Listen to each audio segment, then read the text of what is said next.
और इसी बीच बड़ी खबर, अयोध्या से वाराणसी पहुंचा निमंत्रण पत्र। रामलला की प्राण प्रतिष्ठा का ये निमंत्रण है जो कि वाराणसी पहुंचा है। 50 प्रमुख लोगों के लिए ये निमंत्रण दिया गया, जिसमें संत, पद्मश्री, प्रबुद्धजन, इनका नाम शामिल है।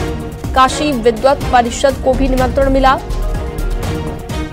और निमंत्रण बांटने की जिम्मेदारी भी दी गई है। 20 जनवरी को होंगे सभी 50 लोग अयोध्या के लिए रवाना।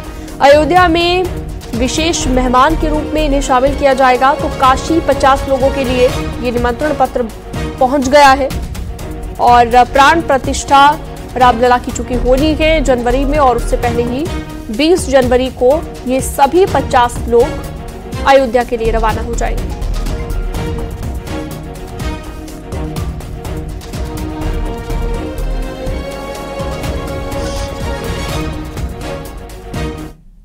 राजस्थान, छत्तीसगढ़ और मध्य प्रदेश में बीजेपी की जीत से उत्साहित नेताओं ने इसे मोदी की गारंटी पर जनता के विश्वास की गारंटी का परिणाम बताया। इसी के साथ पीएम मोदी ने भी कह दिया है कि 2024 में होने वाले लोकसभा चुनाव से पहले 2023 के नतीजे बहुत कुछ कह रहे हैं। 3 हिंदी बेल्ट वाले राज्यों में भगवा लहरा रहा है और मोदी की गारंटी पर एक बार फिर से मुहर लग गई है, यानी कि यहां से बीजेपी के लिए 2024 की राह आसान हो गई है।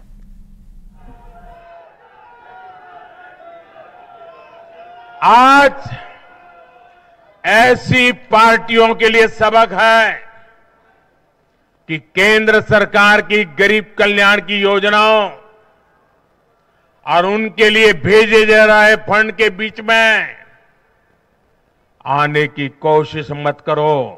ये जनता का आदेश है, वरना जो बीच में आएगा उसे जनता हटा देगी। लोकतंत्र के हित में मेरी कांग्रेस और उसके साथियों को नम्रतापूर्वक सलाह है, कृपा करके ऐसी राजनीति न करें जो देश विरोधी ताकतों को बल दे, जो देश को बांटना चाहते हैं ऐसे लोगों को मजबूती दे, जो देश को कमजोर करने वाले विचारों को गति दे। साथियों, आज भारत की अर्थव्यवस्था का हर पहिया पूरी गति से घूम रहा है। कुछ लोग कह रहे थे कि विश्व में मंदी का असर भारत पर पड़ेगा, लेकिन भारत ने हर आकलन से कहीं बेहतर प्रदर्शन किया। आज भारत दुनिया की सबसे तेजी से विकसित होती आर्थिक ताकत है।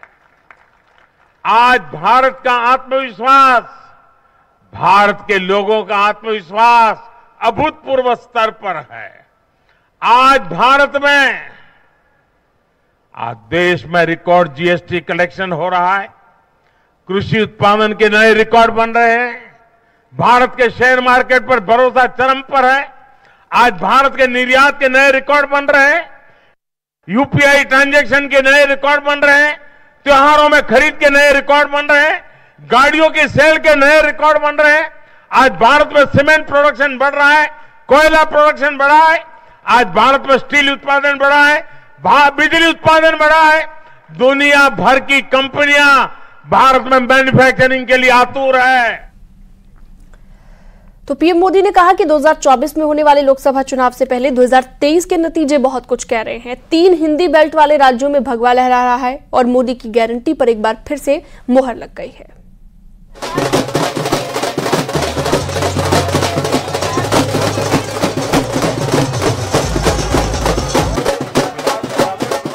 2023 का जनादेश 2024 का संदेश दे रहा है, क्योंकि चाहे राजस्थान हो या मध्य प्रदेश, ये परिणाम लोकसभा चुनाव के लिए विशेष है।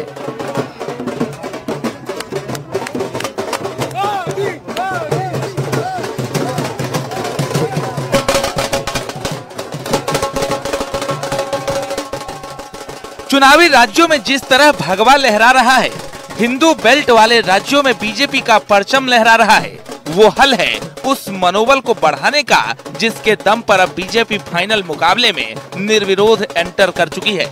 क्योंकि बीजेपी के पास मोदी मैजिक है, शाह का करिश्मा है, नड्डा की रणनीति और योगी जैसा हिंदुत्व चेहरा है जिसने विपक्ष पर घाव गहरा किया है। राजस्थान और छत्तीसगढ़ में भारतीय जनता पार्टी को जो भारी बहुमत से इन राज्यों में भी सफलता प्राप्त हुई है, कांग्रेस को जनता ने मात दी है, ये चीजें दिखाती हैं कि 2024 के लोकसभा चुनाव में देश की जनता तीसरी बार भी प्रधानमंत्री मोदी जी के नेतृत्व में पूरी मजबूती के साथ भारतीय जनता पार्टी को सपोर्ट करके तीसरी बार भारतीय जनता पार्टी की सरकार प्रधानमंत्री मोदी जी के नेतृत्व में देश के अंदर लेकर के आएगी। आज के लिए मैं प्रधानमंत्री मोदी जी के नेतृत्व में जो ये सफलता तीनों राज्यों में प्राप्त हुई है, इसके लिए मध्य प्रदेश, राजस्थान और छत्तीसगढ़, इन तीनों में जुड़े हुए जितने भी हमारे राष्ट्रीय पदाधिकारी थे, उन संबंधित राज्यों के पदाधिकारी और कार्यकर्ताओं ने जो मेहनत की है, इसके लिए उन्हें बधाई देता हूं। चुनावी राज्यों के परिणाम से जश्न में डूबी बीजेपी के लिए ये अच्छे संकेत हैं, क्योंकि जिस चुनाव को सत्ता का सेमीफाइनल माना जा रहा था, उस चुनाव में बीजेपी ने एक तरफा जीत हासिल की है और इससे आगे का रास्ता भी क्लियर हो चुका है। 23 का परिणाम, 24 की राह आसान, क्योंकि नरेंद्र मोदी के नाम और काम पर वोट मिले, महिला वोटर पर और ज्यादा पकड़ बढ़ी है, डबल इंजन की सरकार पर जनता ने भरोसा किया, मोदी पर भरोसा करके वोट देने में विश्वास रखा। यानी जिस चेहरे पर बीजेपी 24 का चुनाव लड़ने वाली है, उस चेहरे पर जनता आंख मूंद कर भरोसा कर रही है और इसी भरोसे की जीत का जश्न आज देश मना रहा है। सबने ज्यादातर अधिकांश राज्यों ने डबल इंजन को अपनाया है और आदरणीय प्रधानमंत्री जी के नेतृत्व को स्वीकार किया। ये सेमीफाइनल था और इससे एक बात सिद्ध हो गई कि लोकसभा का 2024 का जो चुनाव है, भारतीय जनता पार्टी 3/4 बहुमत से जीतने जा रही है। नरेंद्र मोदी की गारंटी है विकास की। मोदी की गारंटी पर जनता ने जो भरोसा दिखाया है, भारतीय जनता पार्टी के कार्यकर्ता होने के नाते हम जनता के प्रति कृतज्ञता का भाव रखते हैं। बार बार भारतीय जनता पार्टी के कार्यकर्ताओं ने डंके की चोट पर कहा कि मोदी मैजिक रंग लाएगा। आज के परिणाम उसी का प्रतीक है। चुनावी राज्यों के नतीजे इस बात के भी संकेत दे रहे हैं कि बीजेपी ही वो पार्टी है जो अपनी नीति और रणनीति पर कायम रहती है। विपक्ष बेशक एकजुटता की बात करता रहा, लेकिन जब वक्त साथ साथ चुनाव लड़ने का आया तो सियासी फूट जनता के सामने आ गई और उसका परिणाम आज देश के सामने है। क्योंकि चुनाव भले ही राज्यों के थे, लेकिन वोट नरेंद्र मोदी के चेहरे पर गिरी, जो विपक्ष को अब उठने नहीं दे रही। Bureau report, news 18। चुनावी राज्यों में विपक्ष की ओर से जिस तरह से सनातन विरोध का एजेंडा सेट किया गया, रामलला की प्राण प्रतिष्ठा पर सवाल खड़े किए गए, यहां तक कि कांग्रेस के बड़े बड़े नेताओं ने जिस तरह से हिंदुओं के खिलाफ माहौल तैयार किया, उसे हिंदू भाषी बेल्ट ने सिरे से खारिज कर दिया और इसका सीधा लाभ बीजेपी को हुआ। जो लोग भारत को उसके अतीत से काटना चाहते थे, जो लोग भारत की संस्कृति से, उसकी आध्यात्मिक पहचान से विरक्त थे, वो आजादी के बाद भी गुलामी की मानसिकता नहीं त्याग पाए। उन्होंने ब्रजभूमि को भी विकास से वंचित रखा। भाइयों और बहनों, आज आजादी के अमृतकाल में पहली बार देश गुलामी की उस मानसिकता से बाहर आया है।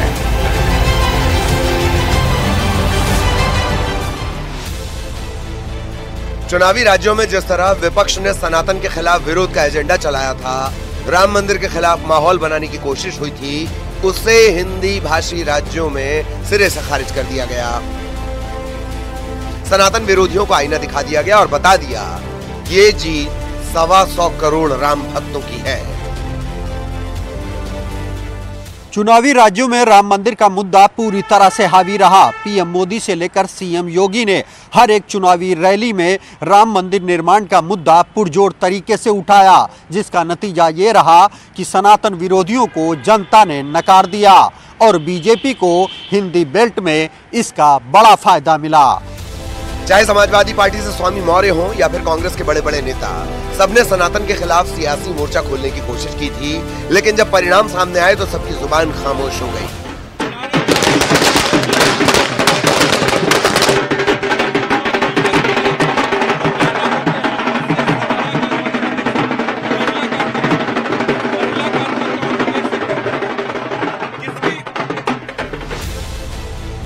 और किसी ने अगर कुछ बोला तो वो कांग्रेस के नेता आचार्य प्रमोद कृष्णम, जिन्होंने कहा सनातन का विरोध हमें ले डूबा। भारत भावनाओं का देश है और सनातन का विरोध हमें ले डूबा।